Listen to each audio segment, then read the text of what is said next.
Oh, look at this. Well, that's kind of cool. All right, let's go Cloud. I wonder if the hitbox is open is like a reason for why a traditional FGC player who is used to playing with a stick might pick up melee. I wonder if the controller barrier is a thing. Because I could see feeling much more comfortable with a similar control scheme. Yeah, maybe Mike Ross plays. Mike Ross is a hitbox Guilty Gear player now. I don't even want to say it out loud, but Mike suggested that what if he plays Smash with Gootecks? Yeah, why not? We could get him a hitbox. Yeah, we could get him a hitbox for sure. All right, they're going into it. Samus versus Falco. Wow. Ice Cream. Oh, Ice Cream. Okay, Ice Cream. Nuts. Hang on a minute. Cloud, you need to down tilt there. You need to do, because they're out of range for the Shine. I don't know if he even went for the Shine, but okay. I'm going to need to see some knowledge from Cloud. I feel like this is going to be a... Cloud, obviously, top fighting gamer. I know he's got what it takes, but Samus is a matchup where if you don't know the matchup, it doesn't matter how good you are at the game to a certain level, right? Which is a shame because... Oh, God, that was a great recovery. He actually covered every single angle. The edge guard, you mean? Ice Cream did, yeah. Iceman. Why did he write? He wrote Ice Cream. Yeah, he did. He wrote Ice Cream on his thingy. Not Iceman. He wrote Ice Cream. Who knows? I don't know. I think it's Iceman. I'm going to keep calling... Well, no, I know who Iceman is. That's a different player. Oh! All right, well, up to Iceman is someone else, isn't it? But it could be two Icemen. Ice Cream. Look at that. Oh, Let's see true. it. Yeah, but what if he wrote the wrong thing? Oh. Wait, why? That's a joke. Yeah, no, you're right. I could do that. I might do that. We could just call him Mr. Freeze while we don't know. Give him a third name. Yeah, I like it. Got them. Oh! One thing is for sure, Iceman is a Ice Cream Iceman. He's a fast Samus. Jeez. Yes. With Cloud 805, if you're a Zero player, you're no stranger to pushing buttons. Wow, that was a no-impact landing. I wonder if he did it on purpose. Yeah. Something that a lot of... Oh, almost. Yeah, he can side me the ledge. Oh, almost a really clean recovery from Cloud. Yeah, still having a little bit of difficulty. Just eating more hits than I think he needs to, if that makes sense. Who is? Cloud. Okay. Maybe I can point some of them out. Where he I mean, he's definitely getting crouch canceled on, which is something that Samus is just looking for. Right there, he tried to wave dash forward out of shield to punish the Samus, and Samus actually can just kind of keep you like frame trapped to where that shouldn't work. So he shouldn't have even have gone for it, in my humble opinion. And he's shielding that grapple a lot. He's holding his shield. That's the Samus 101 is that Samus love to make you think they don't have a grab. Yeah. And then you just block all day. Well, one thing that I did realize from Melee, when I played Street Fighter 4, when I came back and started playing more Melee, I shielded way more than I ever had in the past. Because like the you can break out of a grab like on reaction, but with Melee it's different where you have to, you just have to get out of the way before the grab. For sure. So I guess I'm suggesting that maybe his Marvel background means he just shields in a different way, like a little bit more. For sure. I mean, yeah. Maybe. I don't know. All right. So, game 1, going to Ice Cream, Iceman. Sir Freezemeister, 6,000. Yes. Cloud now. Taking him back to Battlefield, wearing the blue jacket this time with his Falco. Oh! I'm trying to think of like a clever nickname for Iceman Ice Cream so that we don't have to like... You could say like the Frozen Samus or, Yeah. something like that where, like, what if this person could take it back with them? It's like, oh, guess what? I have like a hero name. I don't know. Yeah. Maybe I'm just a moron. All right, back on Battlefield. I respect that. When I generally think that I just need to play better, I like to just go back to the same stage. Like, no, stage wasn't the reason why I lost, so I'm just gonna play better, and that's gonna be that. Especially a stage like Battlefield, right? He's a little bit. Cloud could be a little bit cleaner on the when he's trying to intercept Samus' Nair with a up tilt or a back air. He's not quite spacing it the way he should be. Just a little optimization that would actually go a really long way because up tilt really does open up the punish game for Falco. Nice angle, but not quite right. Yeah. It's like too nice of an angle, Yeah, because you avoided the Samus, but you actually couldn't grab the ledge, so. Right. Oh my god. Okay, but he edge cancels out of that. That was really good. Oh, he could have come down with a... Oh, he's getting shot up, man. Seems like everything is going in Iceman's favor. Yeah. Yeah, more or less. That's how a lot of the bounces are going his way. And I love how you worded that, too, things going in his favor, because that is exactly how it feels fighting a Samus when you're not super used to fighting Samus. And that is exactly what it looks like. It's just like, everything's going the Samus's way. Yeah. Up till very high levels of play, like when Leffen, loses to Samus, those matchupping experience, it's just like, everything, Samus player wants to do just kind of seems to be working. You think because, like, they're falling into the Samus trap? Exactly.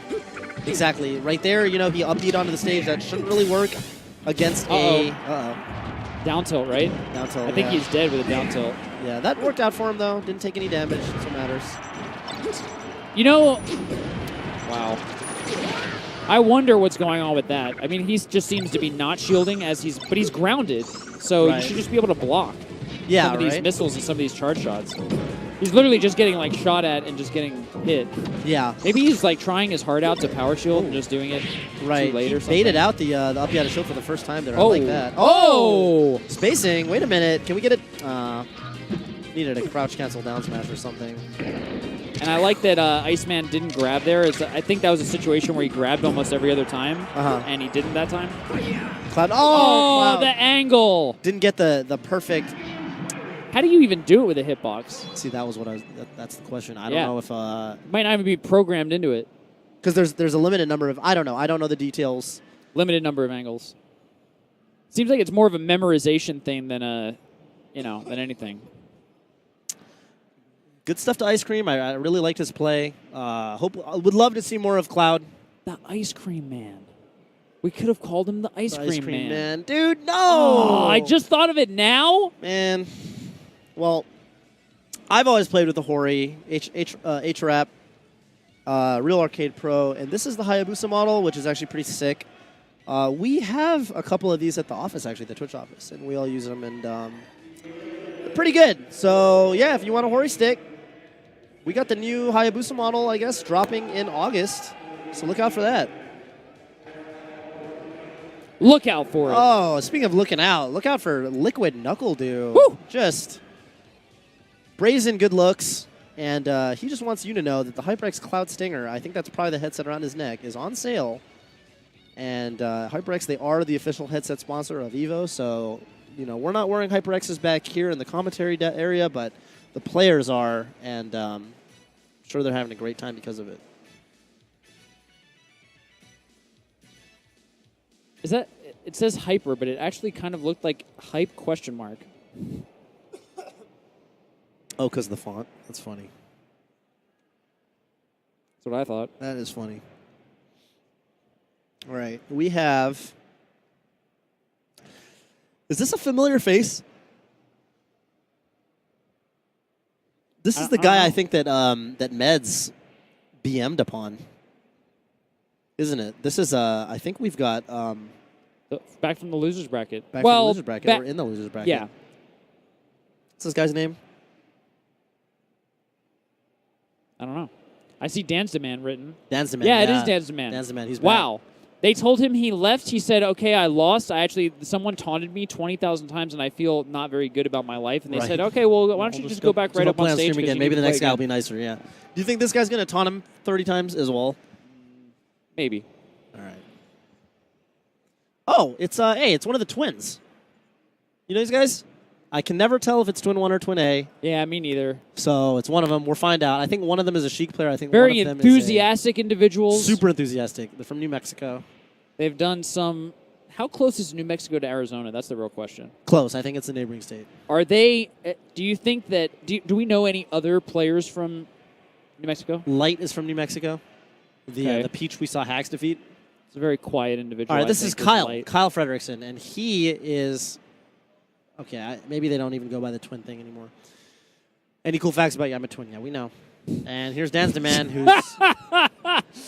we talked about it for like a minute. Dan's Demand didn't elect to fill out his whole sheet again. I don't think he should have to because we've already got his sheet. But we could go back and we could find his old sheet. Yeah, So whatever. So this will be interesting. Kyle Fredrickson, he's been in the game forever.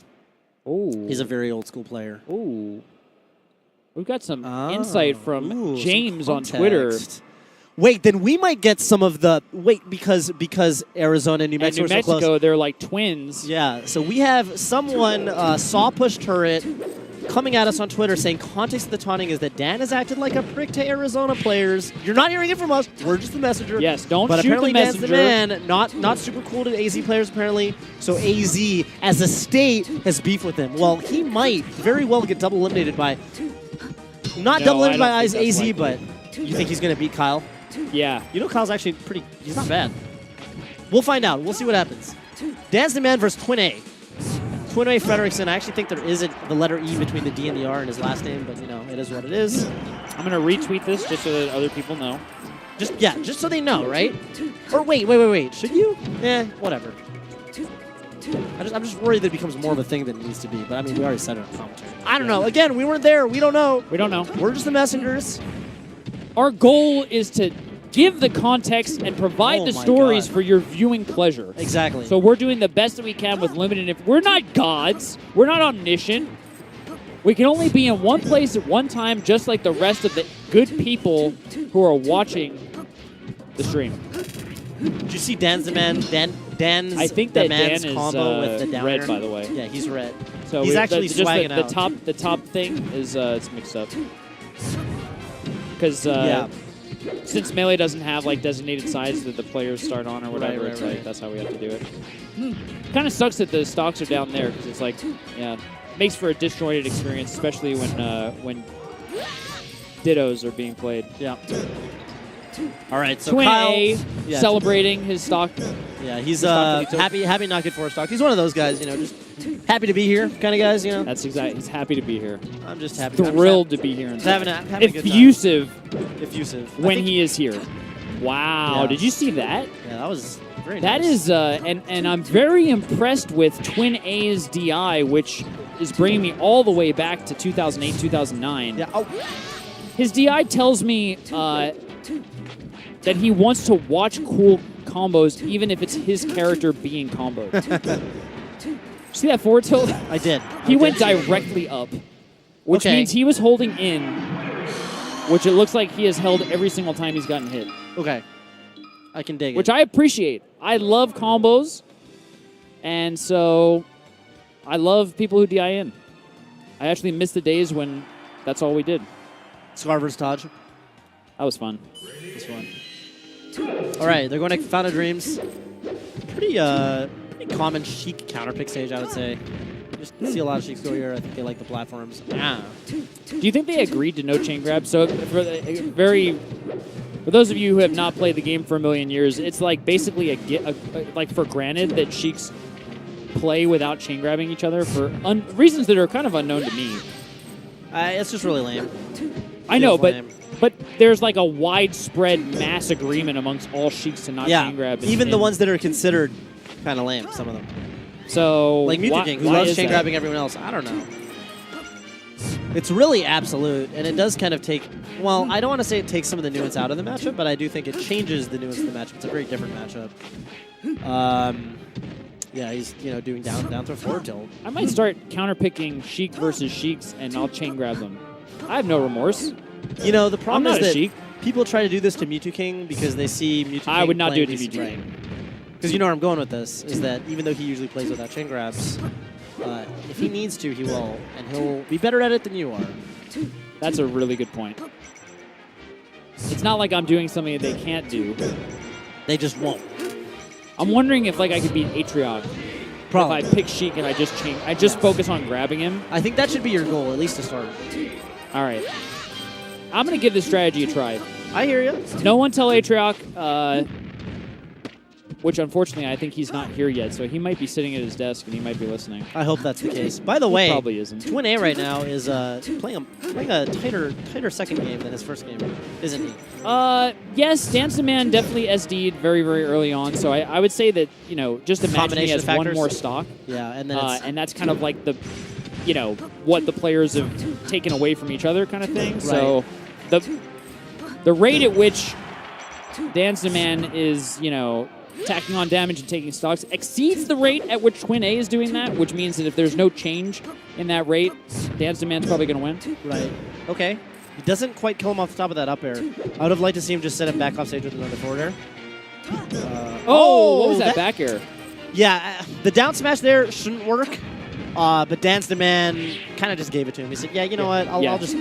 Nah, I don't need that stuff. Nah. Whatever. Okay. Oh, wow. Great spacing on that forward air. Okay, he's going to get a grab here. He's going to try to do the Mewtwo King back throw. And then he just did regular get up, which actually looked very bad. Took way too much damage for it. Yeah. I mean, I think as Sheik at 40 and as Sheik at 77, it's a very different story. So yeah. I feel good about Twin A's odds of taking this game too, but I think he's going to need a little bit more to win the set. Yeah, a little bit more pep, a little bit more juice. Okay, that was a very aggressive.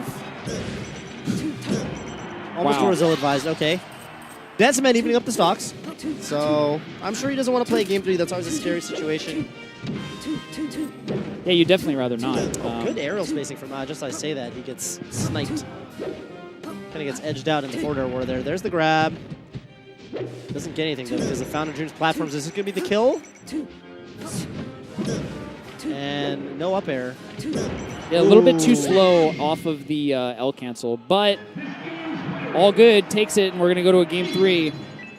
Twin A, or whatever he calls himself now. Twin A. There's Twin 1 and there's Twin A. So they're both it's the first letter and the first number, right? It's clever. He, big change in his attitude, though, where he went from game 1, I'm happy to have taken a stock, and now, I'm happy to take a game. Yeah. And I feel like the set's getting a little more serious as we move along. Definitely. Yeah, I agree with that. And I wonder what woke him up. It could have been the SD where it's like, sometimes if a good player SDs against me, it's like, all right, now's my chance kind of thing. Start smelling blood. Yeah, you smell, yes, that's right. You smell blood. Where before it was just like, well, I want to get through this alive. It's like, oh, I actually have a chance kind of thing. Yeah. Which is not really a mindset of a champion, I must say, but... we'll take it. Yeah, we'll take it, yes. We want to see good, clean melee. Yep. All right. Dan's Demand looking like he has a more composed punish game than Twin A. Yeah, we'll absolutely, say that. Yeah.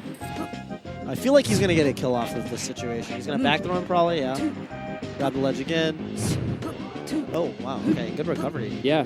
Uses the descent of the uppy to grab the ledge when Dan's Demand swings off. What? Right, he needs Twin A overextended right there. It's like how he... Oh, yeah. He seems to just keep... not wait for what, is obviously going to happen when your pressure is done.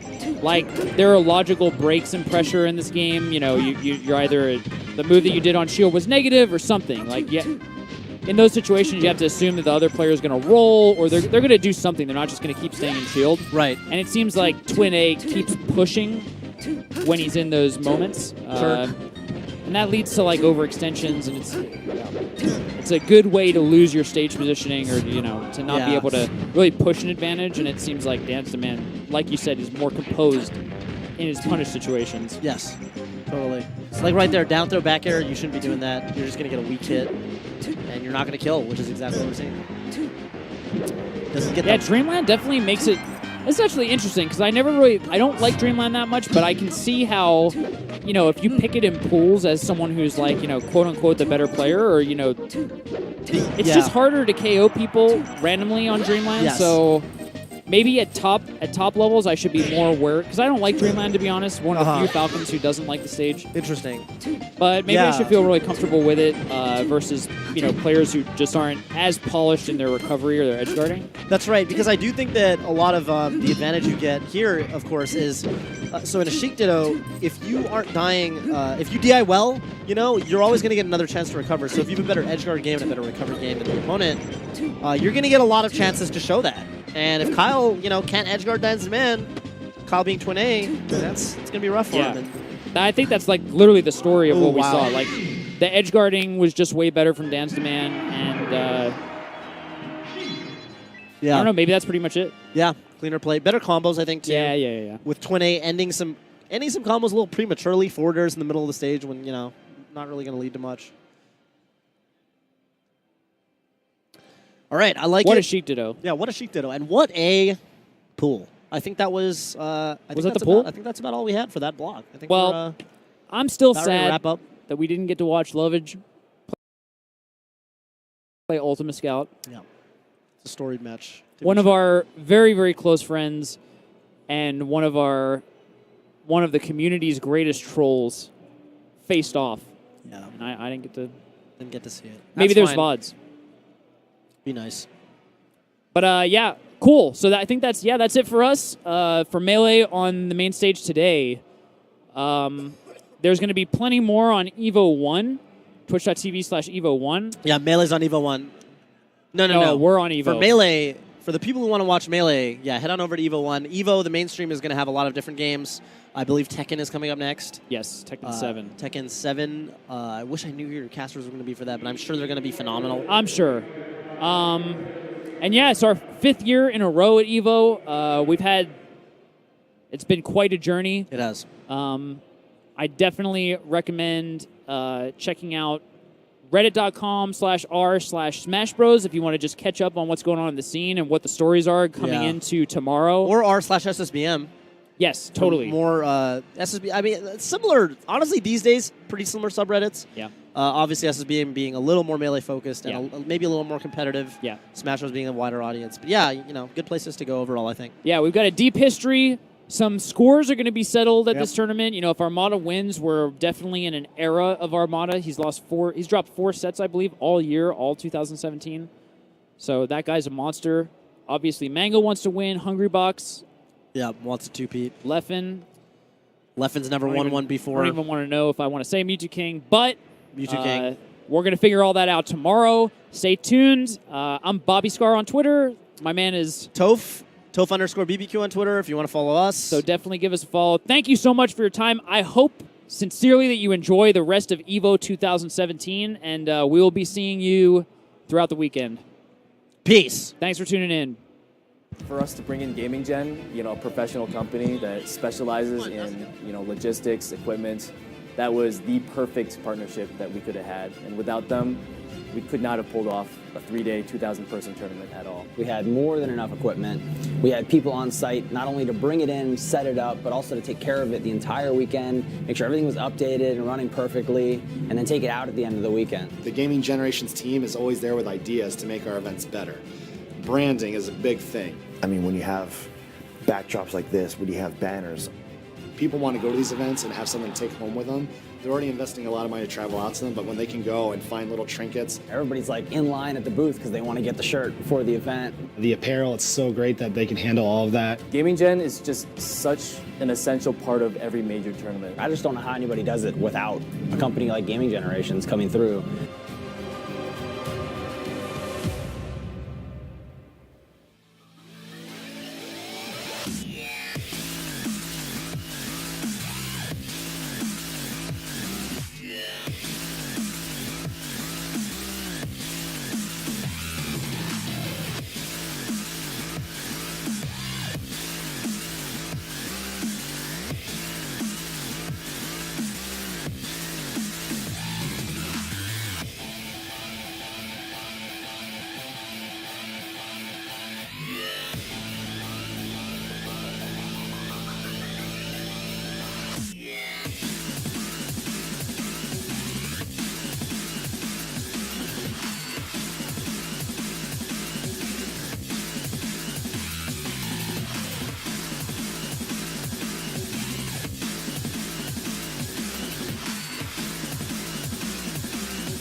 What is up, guys? My name is Spooky, and welcome here to twitch.tv/Evo. I'm joined here, of course, by the main man. Internet, the fun has arrived. I'm ready. I'm turned up. I'm ready to go. Hopefully, we don't have to make too much small talk, but we're getting ready to watch some serious Tekken here. Yes, sir. So I'm again, joined by the legend. How's it going, my man? Thank you. I'm doing well, and we are here, of course, for the Tekken World Tour event here. This is the Evo tier event, the highest tier. Oh, yes. One person will be guaranteed a slot in the World Tour at the end of it. And there's already been some big upsets in these early pools, especially Tanu Kana, one of the fan favorites, unfortunately eliminated from the tournament completely. And beautiful dude, the guy who eliminated her is the early 017er Guilty Gear player. He's a Guilty Gear monster. And she's one of the best players from Japan. If I haven't heard of motivation for new players, that's it, That's right? it. Unbelievable. Wow, excellent. Well, excellent. that's one thing that I've been enjoying about the newest characters. Claudio, Kazumi, Shaheen. These are all characters that are very effective. But from a beginner standpoint, their move lists are like 50 moves or less. Yeah. They're very easy to learn. Of course, and they're very good characters as well. Definitely, and, especially in a tournament setting, which is what we saw. Yeah. It's Some people are not familiar. I saw a lot of players playing Josie, okay? And 9 times out of 10, they were going for stance high, the elbow, or they're going for stance low, the low option. Right. And if you down back, you'll cover both those options. Low parry. You can low parry that. Yeah, but people are not used to seeing that stance option, so the Josie players have been getting away with it here in the pools. Yeah, and another factor is, some of these new players, even some of these old experienced players, even if you know about Claudio, even if you know the nuances of Josie, it's a different story doing it in tournament. You need a lot of matchup practice. Yeah, and you have to have control.